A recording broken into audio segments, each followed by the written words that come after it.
일단 처음에 제기된 의혹은 형량이었어요. 네, 검찰은 실형 3년을 구형하고 집행유예 판결이 나오는 것에 대해서 항소를 하지 않았습니다. 항소도 안 했어요. 예, 검찰이. 역시 초범이고 자백을 했다, 반성을 했다, 수사 협조 여부를 고려했다고 설명을 했습니다. 혐의에 비해서 이 씨 형이 가볍다는 이견도 분명히 있습니다.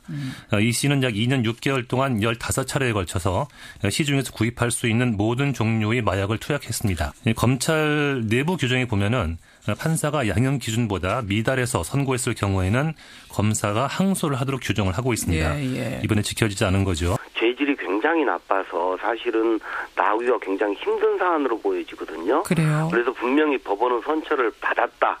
법원에서 일종의 특별한 재판을 했다라고 말할 수밖에 없습니다. 아예 수사 자체도 부실했던 거 아니냐. 예. 이 얘기는 왜 나온 겁니까? 이 씨가 구입한 필로폰이 모두 3.5g입니다. 예. 필로폰 3.5g이면은 약 110명이 동시에 투약할 수 있는 분량입니다.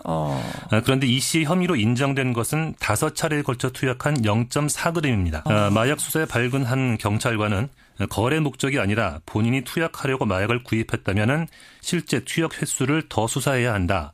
이런 것을 밝히지 못한 것은 상당히 이례적이라고 지적했습니다. 그래도 만약에 쓴 것이 남은 것이 있으면 압수가 된다든가 압수가 안 됐다면 이 사용처가 어딘가 이런 걸 밝히는 게 수사의 가장 어디 가서 기본인데. 버렸는가 뭐 잃어버렸는가 팔았는가 뭐 경찰이 갖고 있는가 뭐가 나와야 되는데. 예. 근데 지금 그런 것들이 지금 안 나오는 거 보니까 참 답답하고 이게 뭐 부실 수사라고 볼 수밖에 없는 거 아니냐 이런 생각이 들어갑니다. 뭐 17개 주사기 중에 1개만 혐의로 잡혔다. 이건 뭐예요? 검찰이 지난해 11월 초에 이 씨의 자택을 압수수색해서 주사기를 17개를 찾아냈습니다. 그중 1개는 이 씨 본인 것이 맞고 다른 하나는 제3자의 것으로 밝혀졌는데 누구 것인지 아직 모릅니다. 그렇게 2개가 됐고 나머지는 쓴 건지 안 쓴 건지 누구 것인지 아직 밝혀지지가 않았습니다. 그런데 취재 결과 이 씨는 이 주사기의 사용자에 대해서 검찰에 진술을 하지 않았습니다. 통상적으로 마약 수사는 용의자들에 대한 신문을 통해서 공범자에 대한 진술을 받아냅니다. 그렇죠. 누구랑 같이 맞았어? 하면 누구랑 같이 맞았는지 아는 거니까. 그렇습니다. 근데 그 수사를 안 했다. 진술을 안 받았다고요? 예. 마약 수사에 정통한 한 부장 검사는 마약 수사는 공범자를 자백하는 대가로 투약 횟수를 낮춘다든지 하는 등의 일종의 거래가 관행화되어 있다. 그렇죠. 특히 본인 집에서 나온 주사기의 경우에는 증거물이 확실하기 때문에 검찰이 신문을 통해서 공범자를 찾는 것이 기본이다라고 지적했습니다.